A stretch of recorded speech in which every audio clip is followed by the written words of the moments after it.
Hello dear students, welcome back to the clear concept classes.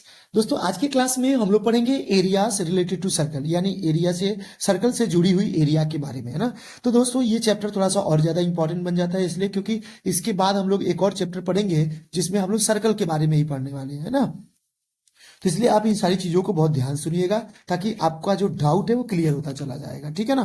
तो चलिए, सबसे पहले हम ये समझते हैं कि सेक्टर ऑफ ए सर्कल, पर इससे पहले मैं आपको बता दूं कि सर्कल क्या होता है। आप जानते हैं सर्कल क्या होता है ना, तो फिर हम यहीं से स्टार्ट कर देते हैं। Sector of a circle, circle का सेक्टर क्या होता है। तो सर्कल का सेक्टर का मतलब ये होता है, जैसे मान लो यही सर्किल बनी हुई है, ये सर्कल बनी हुई है, तो इसका मतलब कि ये हमने अगर दो रेडियस ड्रॉ कर दिया, जैसे एक रेडियस ये ड्रॉ कर दिया, एक रेडियस ये ड्रॉ कर दिया, तो इसकी वजह से ये पूरा सर्कल दो हिस्सों में बढ़ चुका है। एक हिस्सा इधर वाला ये पूरा, और एक हिस्सा ये।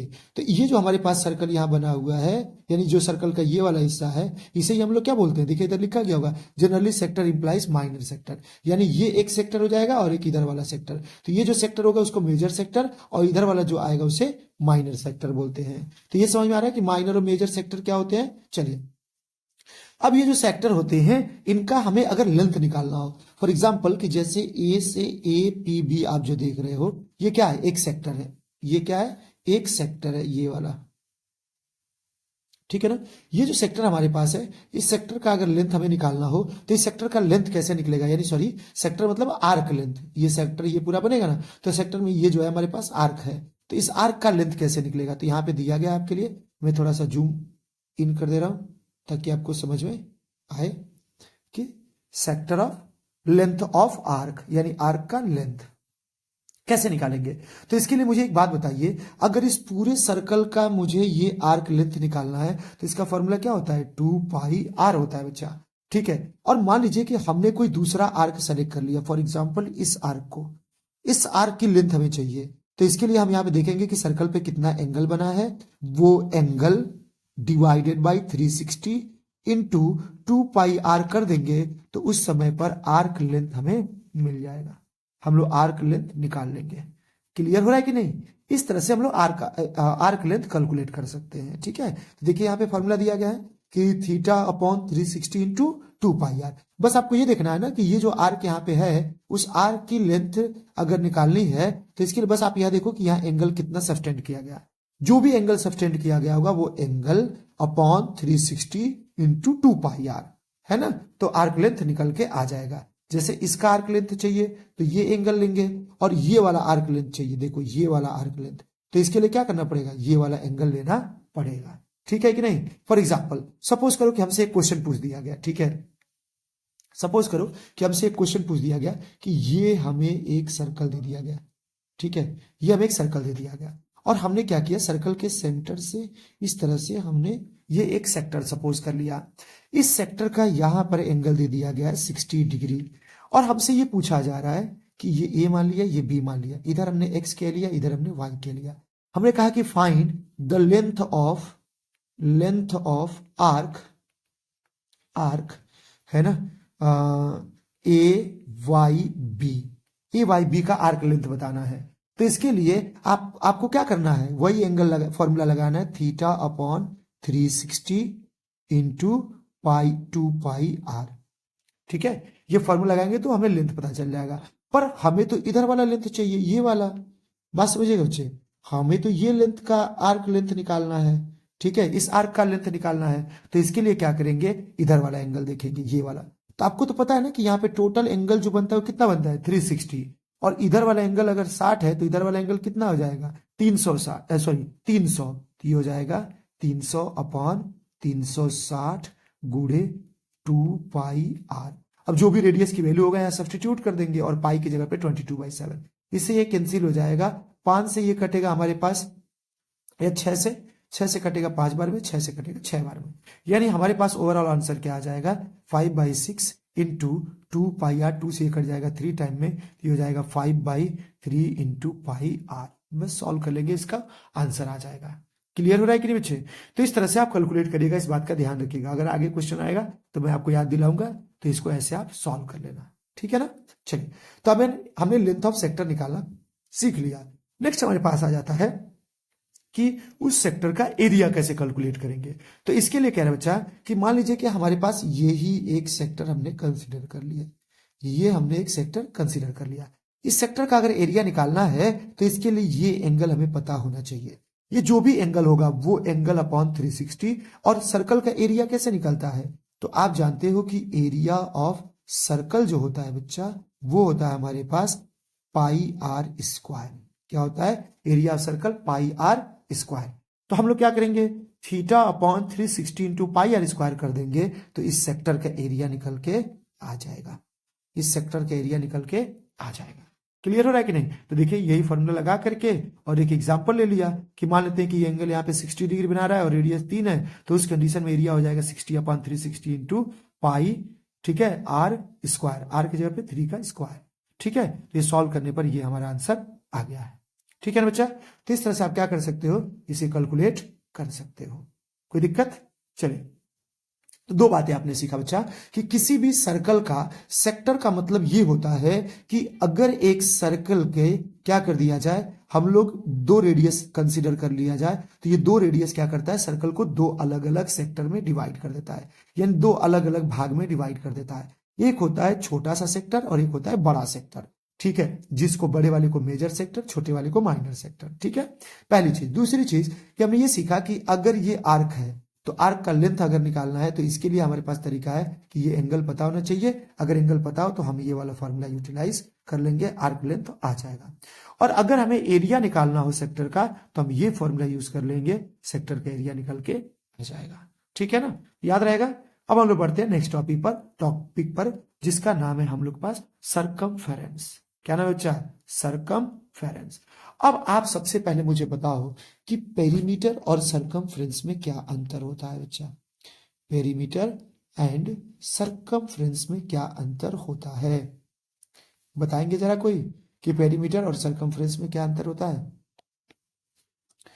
बताइए कि पेरीमीटर और सर्कमफ्रेंस में क्या अंतर होता है,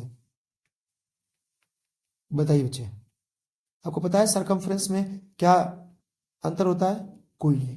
अगर ध्यान देखा है तो इसमें कोई खास अंतर नहीं होता है, बस इतना ही होता है बच्चा कि पेरीमीटर जो है वो जनरली ऐसे फिगर के लिए बोला जाता है जिसमें टू मतलब लेंथ क्या बोलते हैं, लाइन होती है, लाइन मतलब स्ट्रेट लाइन होती है।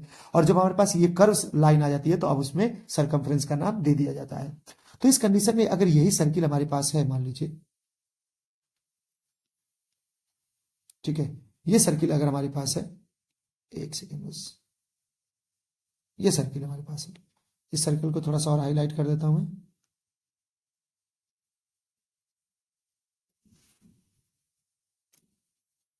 ये रही सर्किल। इस सर्कल की बात करें तो ये सर्कल का जैसे मान लीजिए हमने यहाँ ए से चालू किया और हम इधर से पूरा घूमते आए घूमते आए घूमते आए घूमते आए घूमते घूमते ए पर वापस आ गए। तो इस कंडीशन में हमने कुछ दूरी चला ना, जितना दूरी हम चले होंगे उतना ही इसका सर्कल का लेंथ होगा, यानी ये जो पाथ है जिस पे हम चले हैं उसका लेंथ होगा। तो इसी को पेरीमीटर भी बोला जाता है, मतलब इसकी बाउंड्री बोली जाती है। ये क्या होती है, इसकी boundary of circle, boundary of circle. इस सर्कल की जो बाउंड्री है उसकी जो लेंथ होती है उसी लेंथ को हम लोग क्या बोलते हैं, सर्कमफ्रेंस बोलते हैं। यानी लेंथ ऑफ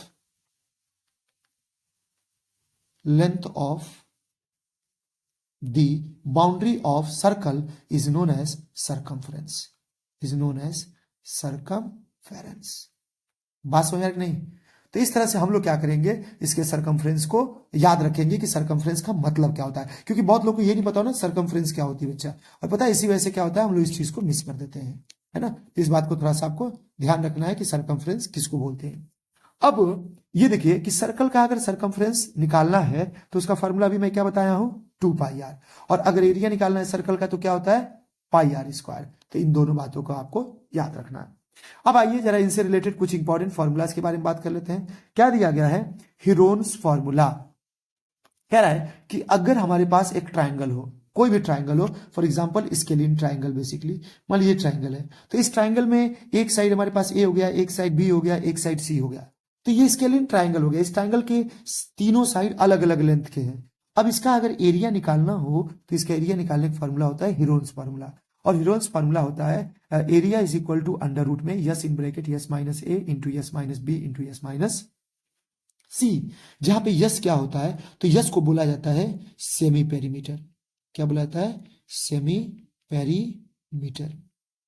बात समझिएगा बच्चा, क्या बोला जाता है? Semi perimeter. और निकाला कैसे जाता है? तो जो पेरीमीटर होता है उसका सेमी, सेमी मतलब आधा। अभी बताओ कि इसका पेरीमीटर क्या होता है? पेरीमीटर का मतलब लेंथ ऑफ बाउंड्री, यानी ये लेंथ प्लस ये लेंथ प्लस ये लेंथ।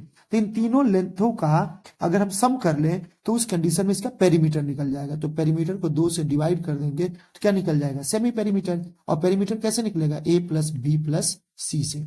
इन सबको 2 से डिवाइड कर देंगे तो यस की वैल्यू आ जाएगी। ठीक है ना, इस बात को याद रखना है। ठीक है, यहां लिखा गया S is semi perimeter where and A B C are the sides of triangle. तो अगर किसी भी स्केलिन ट्राइंगल का अगर एरिया निकालना हो तो आप ये हीरोन्स फार्मूला लगा लो।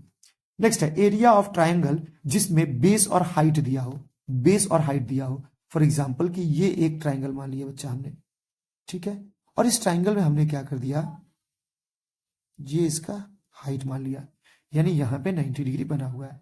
तो इस कंडीशन में ये इसका हाइट का काम करेगा और ये जो है इसका बेस का काम करेगा। इस कंडीशन में अगर एरिया निकालना हो तो हम फॉर्मूला लगा सकते हैं कि area is equal to 1/2 into base into height. Height altitude मतलब क्या? वही हाइट। ठीक है, एल्टीट्यूड मतलब हाइट। ठीक है ना, इसमें कोई दिक्कत? बोलिए बच्चे। तो इसके बाद से अब हम लोग क्या करेंगे, ये एरिया निकालना सीख गए ट्राइंगल का, और ट्राइंगल अगर स्केलिन ट्राइंगल हो तो ये फॉर्मूला यूज करेंगे, और जिसमें बेस और हाइट दिया हो तो ये। लेकिन क्या हो जाए कि एक ट्राइंगल ऐसा हमें मिल जाए जिसमें तीनों साइड उसका इक्वल हो, जिसमें तीनों साइड क्या हो? इक्वल हो। मतलब ये साइड ए हो, ये भी साइड ए हो, ये भी साइड ए हो। तो ऐसे केसेस में एरिया निकालने का ये फॉर्मूला हो जाता है। और ये फॉर्मूला क्या है? अंडर रूट में 3/4 ए स्क्वायर। ठीक है, अगर हीरोन्स फार्मूला को हम लोग सॉल्व करेंगे फर्दर ना, जब इसको और ज्यादा सिंप्लीफाई करेंगे, ए के जगह पे जहां बी है वहां भी ए रख दें, सी की जगह पे भी ए रख दें, तो उस कंडीशन में यही फार्मूला निकल के आ जाता है।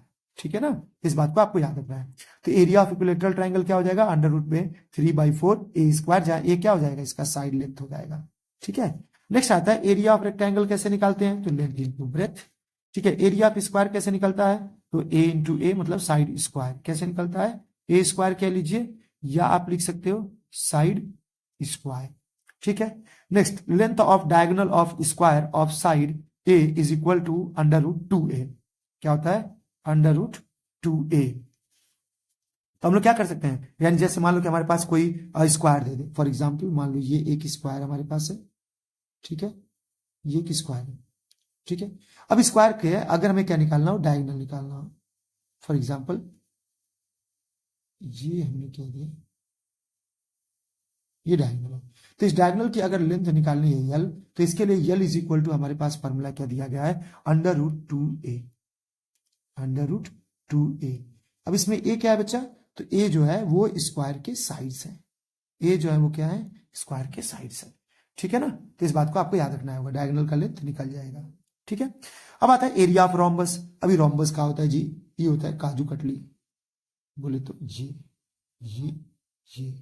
ठीक है, इस तरह का कुछ शेप बनता है। ठीक है ना, ये साइड ये साइड ये साइड ये साइड, चारों साइड बराबर होते हैं। ठीक है, इसके बीच में ये हमारे पास क्या होता है? ये इसके डायगोनल्स होते हैं। एक डायगोनल को D1 बोलते हैं और एक डायगोनल को क्या बोलते हैं? D2 बोल देते हैं। तो दो डायगोनल्स इसके हैं, एक है D1 और एक है D2। अब इसका अगर हमें क्या निकालना हो? एरिया निकालना हो, तो हमारे पास फॉर्मूला क्या हो जाता है? 1/2 into product of diagonals D1 into D2। ठीक है ना, इस बात को याद रखना। Next where D1 and D2 are length of diagonals. ठीक है, तो ये आपको याद रखना है। थोड़े से एरिया से जुड़े, मतलब कुछ फिगर के एरियाज कैसे निकलेंगे उसका ये फॉर्मूला था। ठीक है ना, अब आते हैं area of combination of plane figure.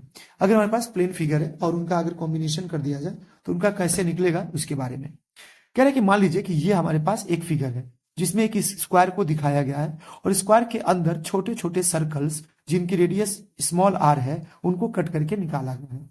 तो हमसे ये पूछा जाता है जनरली कि कितने स्क्वायर पीसेस कट के, सॉरी कितने सर्कुलर पीसेस इसमें से कट करके निकलेंगे, या ये पूछ लेता है कि इसका रेडियस क्या होगा। ठीक है ना, या ये पूछ लेता है कि इसका शेडेड रीजन क्या होगा। ये जो शेडेड रीजन है ना, इसका शेडेड रीजन का एरिया क्या होगा? शेडेड रीजन का एरिया क्या हो जाएगा? हरी बात समझ में? तो ये आपको थोड़ा सा याद रखना होगा। क्लियर हो रहा है ना?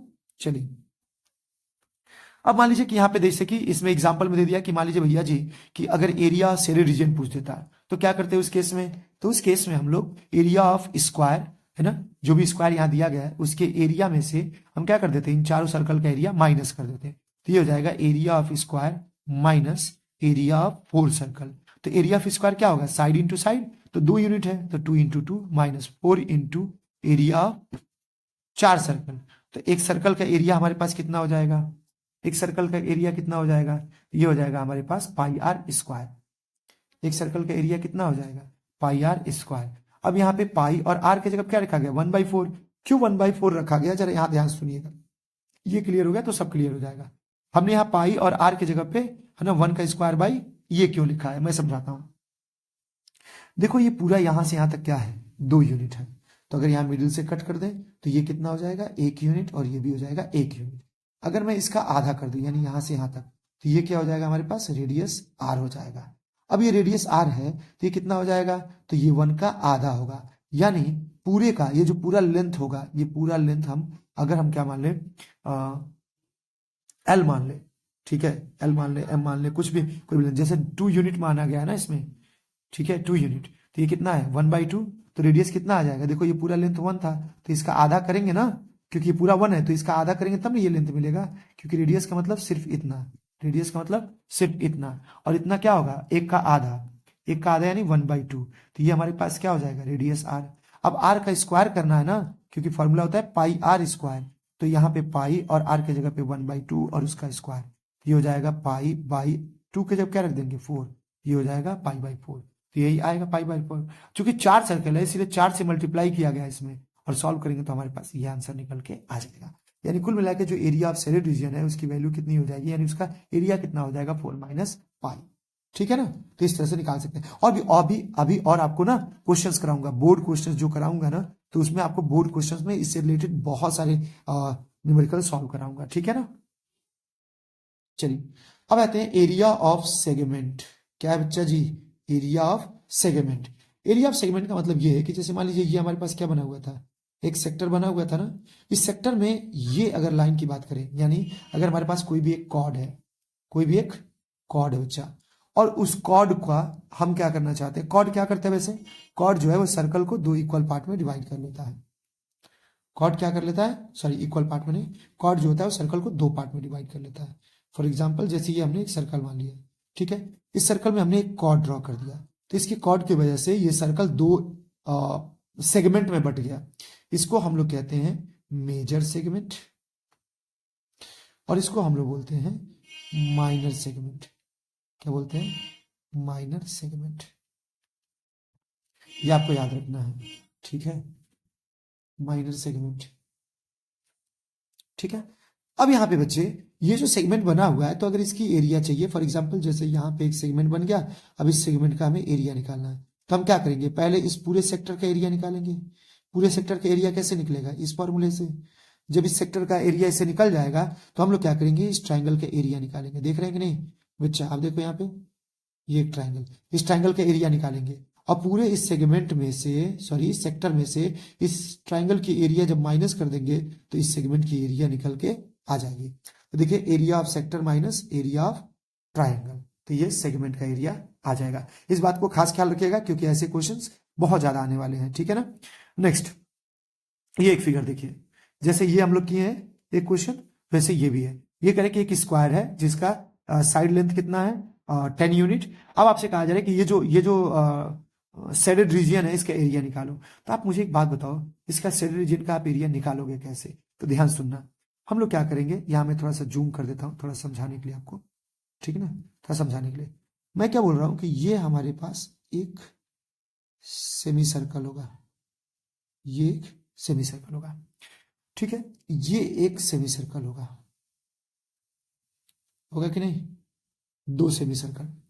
अब मुझे एक बात बताना कि इस पूरे स्क्वायर में से बच्चा जी, इस पूरे स्क्वायर में से अगर इन दोनों सेमी सर्कल के एरिया माइनस कर दूं, यानी ये वाली और ये वाली, मैंने क्या कर दिया, माइनस कर दिया, तो ये वाली बचेगा, ये फर्स्ट वाला और थर्ड वाला बचेगा ना, ठीक है। तो ये हमें पता चल जाएगा व्हाइट वाले का एरिया, ठीक है। Area of first and second या थर्ड हमें मिल जाएगा ऐसे करने से। यानी इस पूरे स्क्वायर की एरिया में से बच्चा जी, इस पूरे स्क्वायर की एरिया में से अगर हम ये दो सेगमेंट की एरिया माइनस कर दें, सॉरी ये दो सेमी सर्कल की एरिया माइनस कर दें, एक ये एक ये, इन दोनों सेमी सर्कल के एरिया माइनस कर दें, आसान भाषा में एक सर्कल के एरिया माइनस कर दें, तो हमें ये एरिया पता चल जाएगा 1 का और 2 का। और इसी तरह से बच्चा एक और चीज मैं दिखाता हूं आपको, इसी तरह से अगर मैं इसकी बात करूं तो ये भी तो एक सेमी सर्कल है, देखो ये और ये दोनों सेमी सर्कल है। ये दोनों सेमी सर्कल के एरिया फिर से माइनस कर दूं तो मुझे इसका और इसका एरिया मिल जाएगा, नहीं मिल जाएगा बच्चा? एरिया ऑफ, है ना, सेकेंड एंड फोर्थ हमें मिल जाएगा। अब हम क्या कर दें, इन चारों के एरिया जोड़ दें, फर्स्ट का, सेकेंड का, थर्ड का और फोर्थ का, तो ये व्हाइट वाला एरिया जो है पता चल जाएगा। अब इन चारों की एरिया को इस पूरे एरिया में से, ध्यान सुनिएगा, इस पूरे स्क्वायर के एरिया में से ये व्हाइट वाला एरिया माइनस कर दें, फर्स्ट सेकेंड थर्ड और फोर्थ एरिया माइनस कर दें, तो सिर्फ यही वाला एरिया बचेगा ना, ये सेंटर रीजन का एरिया बचेगा ना। सोच के देखो तो, थोड़ा सा दिमाग लगाओ कि ये वाली एरिया हमने माइनस कर दिया, इधर वाली ये वाली एरिया माइनस कर दिया, इधर वाली ये वाली एरिया माइनस कर दिया, ये वाली एरिया माइनस कर दिया, ये वाली एरिया माइनस कर दिया, तो बचेगा क्या? यही बचेगा ना, यही ना बचेगा, यही ना बचेगा, यही ना बचेगा, तो एरिया ऑफ शेडेड रीजन आ जाएगा। बात समझ में नहीं? तो देखिए इसी तरह से इसको निकाला गया, ये जो चीज निकाला गया वो कैसे निकाला गया?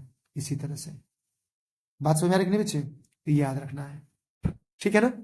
क्लियर हो रहा है? और थोड़े से ये फैक्ट आपको अच्छे से पढ़ लेना है, ये जो फैक्ट्स है ना इसको थोड़ा सा आप पढ़िएगा, ठीक है? चलिए आगे बढ़ा जाए, ठीक है? ये रुके, मैं आपको ये क्लियर ही कर देता हूं ताकि आप जब कोई पॉइंट्स पढ़ें तो आपको ऐसा ना हो कि कोई पॉइंट्स ऐसा है जो आपको परेशान करे या समझने में प्रॉब्लम क्रिएट करे, ठीक है?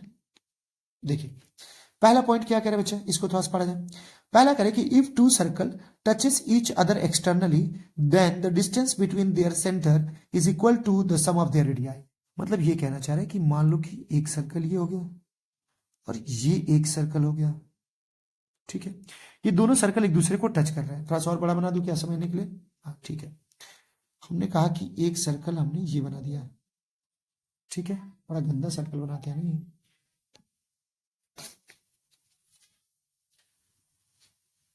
एक ये सर्कल हो गया,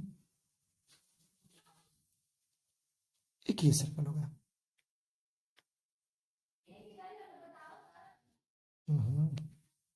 भैया कहाँ, हाँ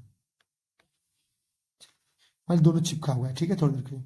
और इसका रेडियस हमारे पास R1 दिया हुआ है और इसका रेडियस हमारे पास R2 दिया गया। अगर हम रेडियस R1 प्लस R2 कर दें, दोनों का रेडियस जोड़ दें, तो उस कंडीशन में इन दोनों के सेंटर C1 और C2 के बीच का डिस्टेंस मिल जाएगा। यानी क्या मिल जाएगा? Distance between C1 and C2 हमें मिल जाएगा। क्लियर हो रहा है कि नहीं? तो ये आपको याद रखना है पहला चीज।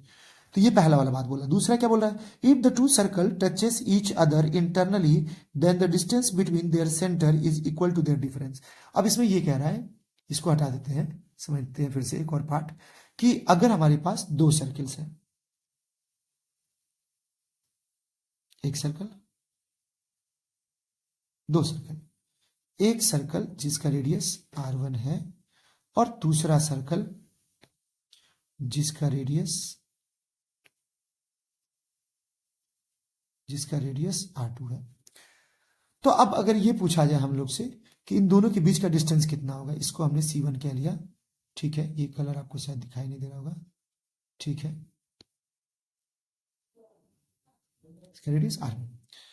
तो अब मैं कह रहा हूं कि अगर मुझे क्या चाहिए, डिस्टेंस बिटवीन सेंटर्स, तो उस कंडीशन में क्या हो जाएगा? R1 प्लस R2, इन दोनों को जोड़ देंगे तो उस कंडीशन में क्या होगा? हमें इनके बीच का डिस्टेंस मिल जाए, sorry R1 minus R2, not plus, एक सेकेंड बच्चा लोग, नॉट प्लस क्या करना रहेगा? डिफरेंस निकालना पड़ेगा, है ना? अगर मान लें कि R2 बड़ा है, थोड़ी देर के लिए मान लेते हैं कि R2 is greater than R1, तो लिखेंगे R2 minus R1। And if, अगर ये होता बच्चा तो ये लिखते हैं, और ये कह रहे हैं कि if R1 is greater than R2, तो उस कंडीशन में R1 माइनस R2 हो जाता है। ठीक है ना, इस बात को याद रखेंगे। तो इस कंडीशन में इस बात को याद रखेंगे। ठीक है ना, चलिए अब इसके बाद से लास्ट पॉइंट हमसे क्या कह रहा है बच्चा कि the distance moved by a rotating wheel in one revolution is equal to the circumference of the circle. अब ये बहुत अच्छी बात कही भैया कि मान लीजिए कि ये हमारे पास एक सर्कल है। अब ये सर्कल अगर ये पहिया है और ये घूम रहा है, तो ये घूमेगा, तो मान लो कि यहां से घूमेगा, तो मान लीजिए जैसे पूरा पानी लगा हुआ है इसके ऊपर, ठीक है, यानी ये टायर जो है, मान लीजिए कोई टायर है गाड़ी का और ये पानी के अंदर भीगा हुआ है पूरा। अब ये जब चलेगा तो ये कितना डिस्टेंस एक बार में घूमेगा, जब ये वन रेवोल्यूशन कंप्लीट करेगा, एक रेवोल्यूशन कंप्लीट करेगा, तो ये कितना डिस्टेंस चलेगा, ये डिस्टेंस कितना होगा, ये डिस्टेंस कितना होगा।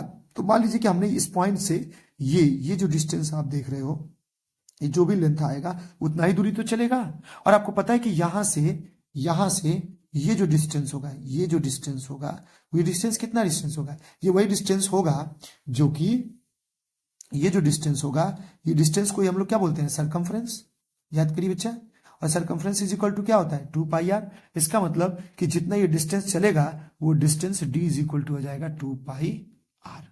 ठीक है, तो ये हो जाएगा हमारे पास। ठीक है ना, तो इस बात को आपको याद रखना है। ये हमने एक छोटा सा ओवरव्यू दिया कि क्या जो है सर्कल की जो एरिया है उसका मतलब क्या है और उससे क्या क्या जुड़ी हुई बातें हैं। ठीक है ना बच्चा जी, अगर आप अगली वाली वीडियो की बात करें तो अगली वाली वीडियो में हम लोग क्या करने वाले हैं, जो प्रीवियस ईयर क्वेश्चन है ना, प्रीवियस ईयर जो क्वेश्चन हमारे पास है उस पर हम लोग डिस्कशन करने वाले हैं। और लगभग उसमें आपको 10 से 15 क्वेश्चंस या 20 क्वेश्चंस, 10 से 20 ऐसे क्वेश्चंस मिलने वाले हैं जो बोर्ड एग्जाम में आने वाले हैं, सॉरी आए हुए हैं, नॉट आने वाले हैं, जो आए हुए हैं। और आपको पता है कि आप बोर्ड क्वेश्चंस प्रैक्टिस कर लोगे तो आपका बोर्ड में अच्छा रिजल्ट आएगा। तो इसलिए आप नेक्स्ट वीडियो को जरूर देखिएगा, क्योंकि वो पार्ट इससे भी कहीं ज्यादा इंपॉर्टेंट होने वाला है, क्योंकि वो आपको बोर्ड एग्जाम में बहुत अच्छा रिजल्ट लाने में मदद करेगा। ठीक है ना, तो आज के लिए बस इतना ही बच्चा लोग, मिलेंगे नेक्स्ट वीडियो में। Thank you for watching.